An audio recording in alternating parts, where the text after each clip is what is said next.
इन लोगों को कैसे आइडेंटिफाई किया जाए जो कि कन्हैया कुमार का मर्डर कर देते हैं, जो कि पहलगाम में धर्म के नाम पे मर्डर्स कर देते हैं। मैंने कहा मैं माफी नहीं मांगूंगा। मैं इसलिए गया कि मेरे देश का आपसी सौहार्द बना रहना चाहिए। मेरा जाने का मकसद मेरा देश, मेरा आपसी भाईचारा, हम मिल के रहते हैं इस देश के अंदर। मेरे इस पॉडकास्ट को देख रहे हैं पाकिस्तान, अगर वो मुसलमान हैं, शरीयत को मानते हैं, तो उनको जैश ए मोहम्मद और लश्कर तैयबा नाम हटाने पड़ेंगे। ये शरीयत का फैसला है। जैश ए मोहम्मद हो गया, ये सब मुसलमान कम्युनिटी से ही। ऐसे में ऐसे लोगों को आइडेंटिफाई कैसे करेंगे आप? आपने कहा कि भारतीय मुसलमान तो ये सब नहीं चाहते, लेकिन इन लोगों को कैसे आइडेंटिफाई किया जाए जो कि कन्हैया कुमार का मर्डर कर देते हैं, जो कि पहलगाम में धर्म के नाम पे मर्डर्स कर देते हैं? क्या कहेंगे? मैं आपको वही अर्ज कर रहा हूँ कि हर समाज में अच्छे लोग ज्यादा हैं, चंद लोग हैं जो खराब हैं। चंद लोगों की खराबी की वजह से सब खराब है, ऐसा नहीं होता बेटा। मैं आज आपको एक उदाहरण देता हूँ। आपको पता है कि राम मंदिर की प्राण प्रतिष्ठा थी। राम मंदिर की प्राण प्रतिष्ठा में मुझे बुलाया गया, मुझे दावत दी गई एज ए चीफ इमाम, आप प्राण प्रतिष्ठा में आइए। आप यकीन मानना भावना, मेरे पास निमंत्रण आया और निमंत्रण आने के बाद मैं 4 दिन तक ये सोचता रहा कि मैं जाऊं या ना जाऊं। अपने अंदर ही तलाश अपनी पूछता रहा इस बात को। लेकिन आखिर में मुझे ये एक एहसास आया कि ये धर्म नहीं, ये धर्म है कि जहां सौहार्द पैदा हो जाएगा। मेरे जाने से देश के अंदर अमन शांति पैदा होगी। अब भाई हमारे आपस में प्यार मोहब्बत भाईचारा बनेगा। मेरी नीयत हुई और आप यकीन माने भावना, वी आर दी अकेला, मैं चीफ इमाम, मुझे बुलाया गया राम मंदिर के प्राण प्रतिष्ठा में अयोध्या। आप यकीन माने मैं जब वहां गया, तमाम अयोध्या वासियों ने जो मेरा स्वागत किया, तमाम सारे हिंदू सनातनी संतों ने जो मेरा स्वागत किया, दिल से खुश हो गए। मैं आपको सच बता रहा हूं आपको। लेकिन मैं आपको बताना चाहता हूं कि जैसे ही मैं राम मंदिर पहुंच के वापस निकला हूं, मैं गया था आपसी सौहार्द के लिए, तो लेकिन मैं वहां से आने जैसे ही लोगों को पता चला पूरे भारत के अंदर कि चीफ इमाम साहब को बुलाया गया और वहां राम प्राण प्रतिष्ठा में चले गए, मेरे खिलाफ पाकिस्तान से, दुबई से, सऊदी अरब से, बहरीन से, दुबई से और अमेरिका से, इंग्लैंड से और भारत से मेरे खिलाफ फतवे जारी हो गए। और ये फतवे जारी हो गए मेरे को सरकलम करने के लिए। मुझे इस्लाम से खारिज कुफ्र का फतवा इन्होंने दे दिए अलग अलग जगहों से। मैं आज भी मैं उस पर कायम हूं। मुझसे माफी मांगने के लिए दबाव बनाया जाता है कि आप सिर्फ माफी मांग लो कि आप प्राण प्रतिष्ठा में गए थे राम मंदिर, माफी मांग लो। मैंने कहा मैं माफी नहीं मांगूंगा। मैं इसलिए गया कि मेरे देश का आपसी सौहार्द बना रहना चाहिए। मेरा जाने का मकसद मेरा देश, मेरा आपसी भाईचारा, हम मिल के रहते हैं इस देश के अंदर, एक दूसरे का सम्मान करते हैं, हमें इसी को तो लेके चलना होगा। तो आज मैं यही बताना चाहता हूं कि लोग समझ नहीं रहे। आपने एक पहलगाम की बात की, पहलगाम के वाकये को मैं कहता हूं कि ये जो प्रहार था, ये भारत की आत्मा पे प्रहार था। ये आप छोटी बात नहीं है, ये पाकिस्तान कर रहा है, ये कर रहा है, भारत की आत्मा के ऊपर प्रहार हुआ है ये। और मैं समझता हूं कि भारत के अंदर एक एक आदमी, चाहे मुसलमान हो सिख हो, इस पहलगाम के बाद सब खड़े हो गए एक। और आप यकीन मानिए जिस दिन ये हुआ था, तो मैंने सबसे पहले आपको मैं बता दूं भावना, जैश ए मोहम्मद, अभी आपने नाम लिया, जिसने ये किया था उसका नाम था जैश ए मोहम्मद और लश्कर तैयबा। भारत ने विश्व का पहला फतवा जारी किया पहलगाम के बाद 27 तारीख को, और जिसमें मैंने ये फतवा जारी करते कहा कि जैश ए मोहम्मद, मतलब मोहम्मद का नाम उसमें जोड़ के, जैश ए मोहम्मद, मोहम्मद की सेना, लश्कर तैयबा मतलब मोहम्मद साहब की लश्कर मतलब सेना। तो मैंने सबसे पहले फतवा जारी किया कि Muhammad peace be upon him सल्लल्लाहु अलैहि वसल्लम, वो पीस के लिए आए थे, आतंक फैलाने के लिए नहीं आए थे। ये आतंकवादी संगठन है, ये अपना नाम आतंकवादी संगठन आतंकवाद के नाम से रख सकते हैं, मोहम्मद साहब और इस्लाम के नाम से ये नाम नहीं रख सकते। इसका फतवा जारी करा मैंने। और दूसरा फतवा ये जारी किया कि ये नाम नहीं रख सकते जैश ए मोहम्मद, लश्कर तोयबा। दूसरा फतवे में मैंने कहा कि कोई भी आतंकवादी भारत के अंदर मारा जाएगा, उसके लिए तो ना तो हम कब्र देंगे दफनाने के लिए अपने भारत की, और ना ही हम उनको जनाजे की नमाज पढ़ाएंगे। और उसका फैसला ये हुआ कि अभी कई आतंकवादी अभी कश्मीर में मारे गए तो किसी ने उनकी जनाजे की नमाज नहीं पढ़ी और ना ही उनको दफनाने के लिए जगह दी। ये फतवा हमने जारी किया। मेरे से मतलब भारत ने, पूरे विश्व के अंदर भारत एक ऐसा देश निकला जिसने आतंकवाद के खिलाफ, जैश ए मोहम्मद, लश्कर तैयबा के खिलाफ ये फतवा जारी किया। मैंने वहां के चीफ इमाम को ये भेजा। मैंने कहा ये फतवा मैं भेज रहा हूं आपको, दारुल कज़ा ऑल इंडिया इमाम ऑर्गेनाइजेशन ये फतवा जारी कर रहा है कि लश्कर तैयबा, जैश ए मोहम्मद नाम हटाइए, वो आतंकवादी हैं, आतंकवादी नाम रखे।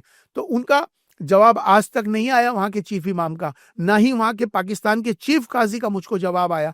ऑफिशियली मैंने उनको लेटर ये इशू करे फतवे। अगर वो मुसलमान हैं, मेरे इस पॉडकास्ट को देख रहे हैं पाकिस्तान, तो अगर वो मुसलमान हैं, शरीयत को मानते हैं, तो उनको जैश ए मोहम्मद और लश्कर तैयबा नाम हटाने पड़ेंगे। ये शरीयत का फैसला है। डॉक्टर इमाम, क्योंकि ओआईसी ने अभी हाल फिलहाल में एक स्टेटमेंट दिया है कि कश्मीर को पाकिस्तान का हिस्सा मान लिया है, आपका क्या कहना है? क्योंकि आप तो एक प्रमुख हैं, ऐसे में आपका क्या विचार है? देखिए, ये विषय बड़ा विषय है और ये एक विस्तार का विषय है, लेकिन फिर भी आपने मुझसे एक सवाल किया है तो मैं ओसीआई को इसका जवाब मुझे लगता है देना चाहिए, क्योंकि मैं चीफ इमाम हूँ, मेरी जिम्मेदारी भी है बात को रखना। कश्मीर जो पीओके है वो भारत का अभिन्न अंग है, ये बिल्कुल क्लियर है। पीओके के अंदर जो कश्मीरी हैं वो आज इस बात की मांग कर रहे हैं कि हमें वापस भारत में शामिल होना है। ये आवाजें, ये मूवमेंट खड़ा हो चुका है, क्योंकि उन लोगों को समझ में आ चुका है, पीओके के जो कश्मीरी मुसलमान हैं, कश्मीरी भाई हैं, कि वो अपने भाइयों के साथ वापस आना चाहते हैं। क्यों आना चाहते हैं, ये एक बड़ा विषय है। जब से आर्टिकल 370 के हटने के बाद से, जो कश्मीर पहले वाला था, आर्टिकल 370 से पहले का, और आर्टिकल 370 हटने के बाद का जो आज कश्मीर है, वो बिल्कुल बदल चुका है। आज अभी आपने जो पहलगाम की बात की थी, उसके कारण पहलगाम का जो पाकिस्तान ने जो हम पर पहलगाम का हमला करवा के जो हमारे कश्मीर को डिस्टर्ब करने की कोशिश इसीलिए की थी, क्योंकि आज कश्मीर बदल गया है। आज कश्मीर में टूरिज्म बहुत तेजी से पूरे विश्व में बढ़ चुका है। कश्मीरी खुशहाल हो चुका है, उसके कारोबार फल फूल रहे हैं। एक वक्त था कि कश्मीरी के हाथ में पत्थर होता था, वो जो अलगाववादी ग्रुप्स थे वो चाहते थे कि डिस्टर्ब रखें, जो भी थे वटेवर, वो अलगाववादी लोग थे, वो नहीं चाहते थे कि कश्मीरी के हाथ में कलम आए। लेकिन आर्टिकल 370 के हटने के बाद से मोदी सरकार ने जो सबसे बड़ा काम किया वो यही हुआ कि आर्टिकल 370 हटा। उसके बाद आज हर बच्चे के हाथ में कलम है। पहले बंदूक होती थी, कश्मीरियों के हाथ में पत्थर होते थे, लेकिन आज कलम है। आज आपको मालूम है कि कश्मीर का बच्चा बच्चा पढ़ रहा है। आज कश्मीर का टूरिज्म आसमान पे तेजी से बढ़ रहा है, तो उनको खुशहाली मिल गई। वरना एक जमाना था, अलगाववादी लोग 6-6 महीने कश्मीर को बंद करने का ऐलान करते थे, वो कश्मीर बंद कर देते थे, उनका रोजगार बंद हो जाता था, बर्बाद हो जाते थे। लेकिन आज खुशहाल हो गया।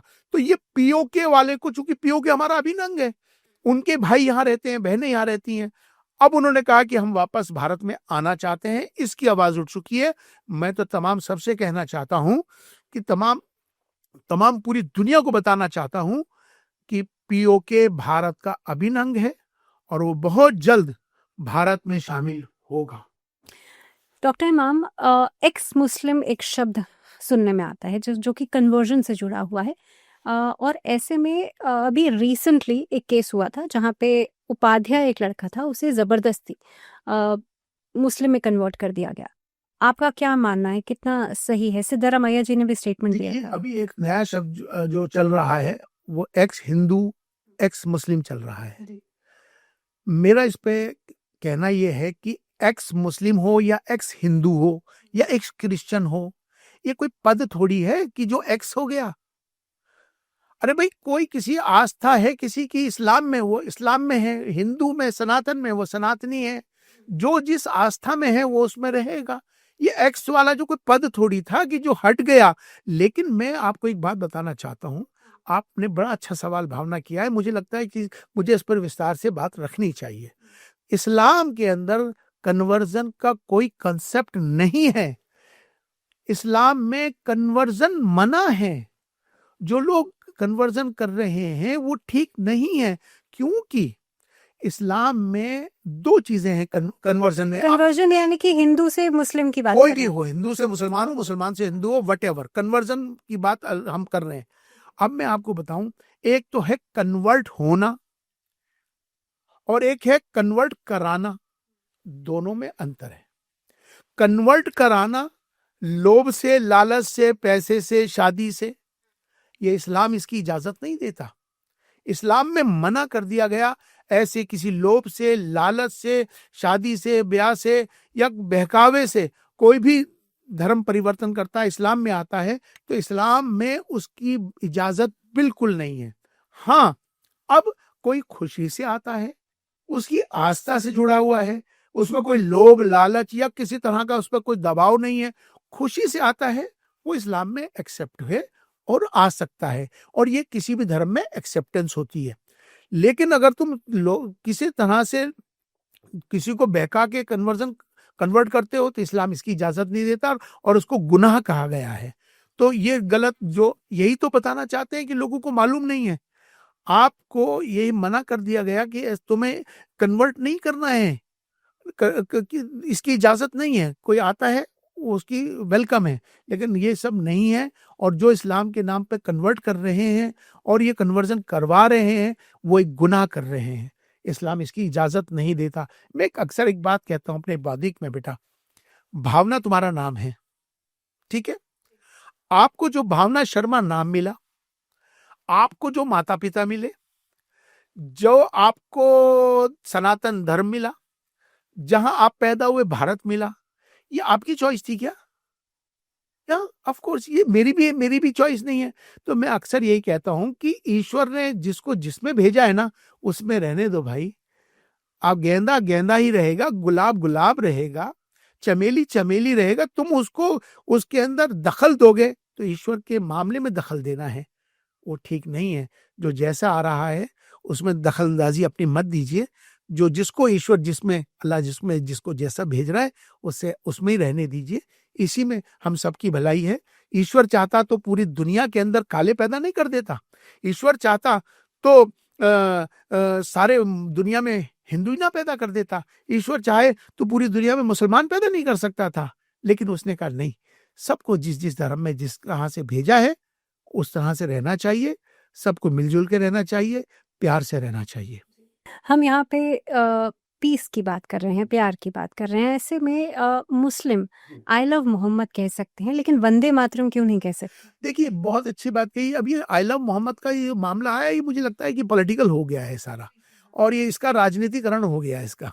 जबकि मोहम्मद साहब से हर मुसलमान प्यार करता है, दुनिया में हर इंसान मोहम्मद साहब से। हालांकि उसके बाद आई लव महादेव के नारे भी लगे। नहीं, आई लव महादेव भी को किसी से एतराज नहीं है और मोहम्मद से भी किसी को एतराज नहीं है, लेकिन अब उसका राजनीतिकरण होने से उसका नुकसान हुआ है। तो हमारे दिलों में मोहम्मद साहब बसते हैं, जहनों में मोहब्बत बसते हैं। तो मुझे लगता है कि इस तरह की जो राजनीति करके जो प्रोटेस्ट कर रहे हैं, उन्हें प्रोटेस्ट नहीं करने चाहिए, देश की फिजा को खराब नहीं करना चाहिए। मुझे कहीं ना कहीं भावना इसके पीछे एक सोची समझी कोई साजिश लग रही है। पड़ोसी देश से या वो राष्ट्र विरोधी शक्तियां सक्रिय हो गई हैं जो हमारे देश के अंदर फसाद फैला के, झगड़ा फैला के माहौल को खराब करना चाहती हैं। तो ऐसे लोग उनके बहकावे में आके प्रोटेस्ट कर रहे हैं आई लव मोहम्मद के नाम से या जो भी। तो मुझे लगता है कि यह देश की फिजा को खराब नहीं हो देना चाहिए। सबको आस्था है, सबकी सब में आस्था, सब एंजॉय करें, सबको अधिकार है, सबके धर्मों का आदर सम्मान करो, सबके ग्रंथों का आदर सम्मान करो, सबके महापुरुषों का आदर सम्मान करो। यही तो हमें बताया जाता है, यही तो इंसानियत है।